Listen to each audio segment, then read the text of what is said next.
everyone, Ace of Cups here, and today we are going to talk about the Magician card, which is our number one Major Arcana card. A while ago I talked about the Fool a little bit, which people seem to enjoy.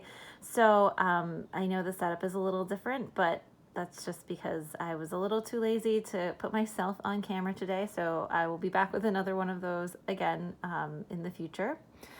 But so today we have the Magician. I'm going to kind of zoom in. I've given a bunch of examples like I did previously. So here, this first one with the caterpillar is from Tarot in Wonderland. And this next one is from The Wild Unknown. That one's the Cat Tarot. This is the more traditional Magician from the Smith-Waite Centennial deck. And here we have our Magician from the Slavic Tarot deck, which is a very, very cool deck that everyone should check out. And I will link to the person later. So Magician, right? We're in our Major Arcana. That means big picture things, right? Not major life things, kind of life cycle things, not everyday sort of things that are going on.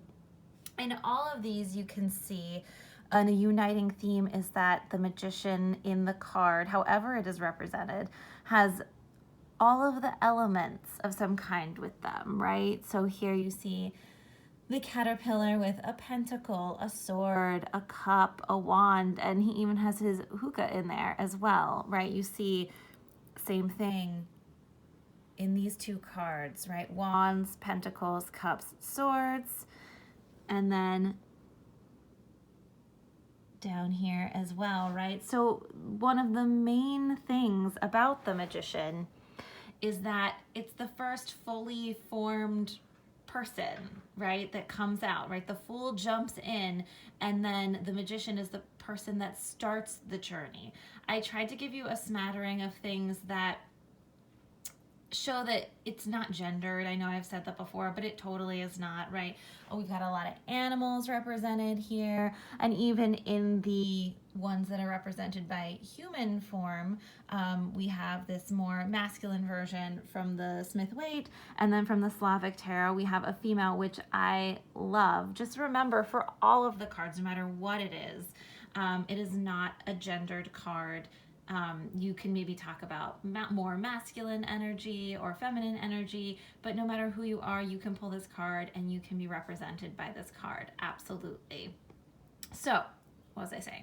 The whole point is that this is a fully formed person who has an identity of their own, no matter who you are, right? Male or female. So that's number one. Whenever you pull the Magician or you're going through a Magician period, it's all about knowing who you are and understanding that you have power and your own free will and your own identity. That's something important we all need to realize, that no matter who we are, no matter who we're represented by or who we identify with, that we are a complete person all on our own, and we don't need someone else to tell us that. We can do things ourselves.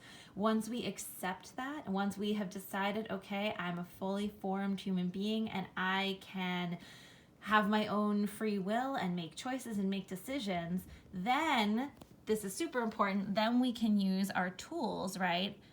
Earth, water, air, fire. Use all those things that we are masters of to start creating things, right? The Magician is aptly named the Magician because the Magician has the ability to create things for themselves. Like they can manifest their own world, right? They can use the tools that the world provides to us to kind of cobble together things and create and make things happen for themselves. And I think that's something that we all want to embody, right? We all want to be someone that can get things done, whether it's for your personal life, whether it's for work things, whatever. Okay, so if you're feeling down, if you're feeling like things aren't quite happening, I would say, first of all, get back to yourself, right? Figure out who you are, right? And I would suggest if you just have one deck, that's fine. You can look up pictures also. You don't even need to have a physical tarot deck. But if you do have multiple decks, kind of find the one that resonates for you the most and put it on your altar or put it on your bedside. Put it somewhere where you can look at it all the time.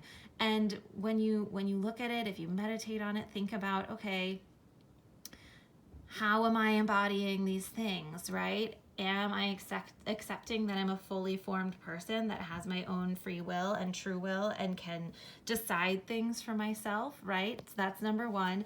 And then once you have confidently affirmed that over and over and you truly believe it, be looking around. What elements do you have at your disposal that can help you get things done, right? These can be things that are physical items, it can be connections that you have, and it can also just be like your power of thought, right? The magician is a master of all of these things, right? And if you are going to pull out a card and like set it on your altar or something, you might want to find, like I've given you an example of some elemental things, right? Burn some incense, find something that represents water, so find something that represents air, something that represents earth. This is also a cool selenite wand that is great for doing rituals and for manifestation or for things like that. So hopefully that gives you some ideas. But yeah, the Magician is an amazing card. It's on our very first line of the Major Arcana, and it really is an important step because we can't embody the rest of the tarot fully without acknowledging that we are a fully formed person and that we have our own will and the ability to follow it. So I hope this is helpful. I love talking about the different cards, so I'm going to continue this series. You can go back and check out my video from a few weeks ago on the Fool, and I will be back again soon with some examples and a little talk about the next card, our number 2 Major Arcana, which is the High Priestess, one of my favorites. So